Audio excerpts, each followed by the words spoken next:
Bonsoir à tous, c'est un réel plaisir de vous retrouver dans ce dernier flash de l'année 2022.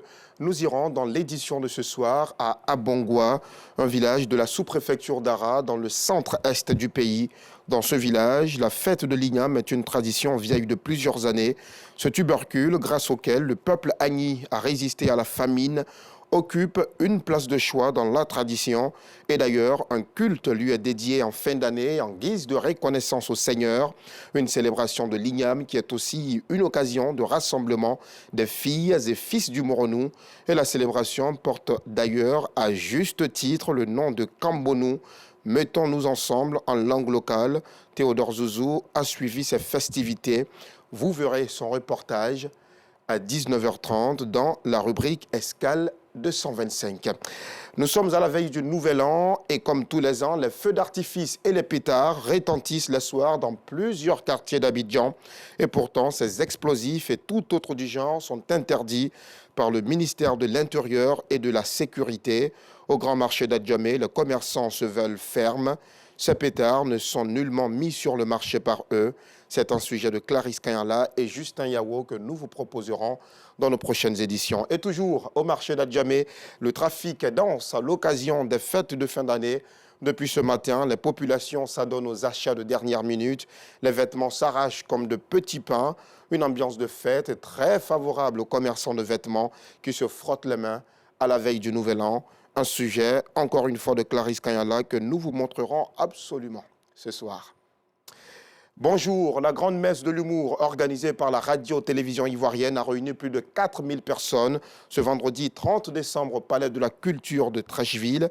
Sur la même scène, à l'occasion des 60 ans d'existence du groupe RTI, célébré bientôt en 2023, les humoristes de plusieurs générations ont défilé. Durant 3 bonnes heures, le public du Palais de la Culture n'a pu s'empêcher de rire. Nous, Sangaré et Kader Bachil, nous en dirons un peu plus à 19h30. Et puis, l'ancien pape Benoît XVI est mort aujourd'hui à l'âge de 95 ans.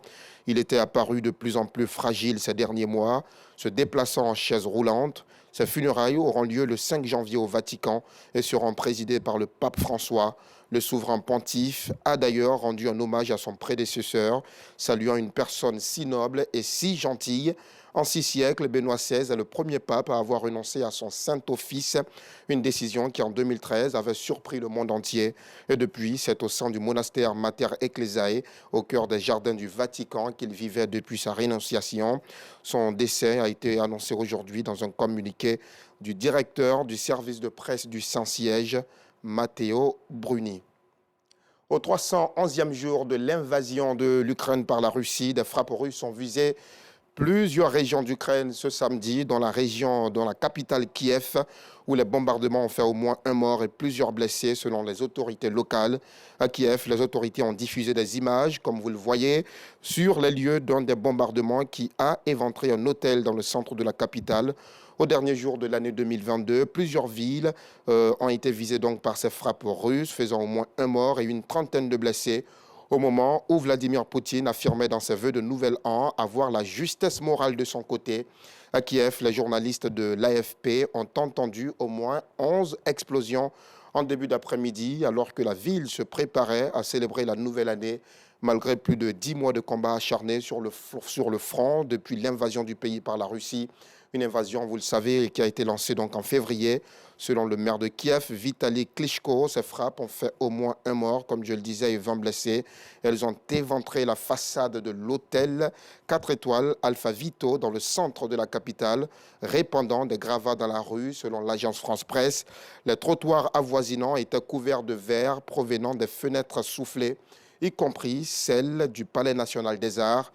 Le cinéaste Laroslav Moutenko, 23 ans, qui vit dans le quartier, a raconté qu'il prenait sa douche avant de se rendre à une fête pour le réveillon du Nouvel An lorsqu'il a entendu une explosion. Les derniers bombardements russes n'ont d'ailleurs pas entamé son envie de se rendre à la fête. Nos ennemis, les Russes, peuvent détruire notre calme, mais ils ne peuvent pas détruire notre esprit. Cette année, il est important d'avoir des gens près de soi, se justifie-t-il. C'est la fin de ce bref tour de l'actualité. Merci de l'avoir suivi. On se retrouve à 19h30 pour le tout dernier journal de l'année 2022.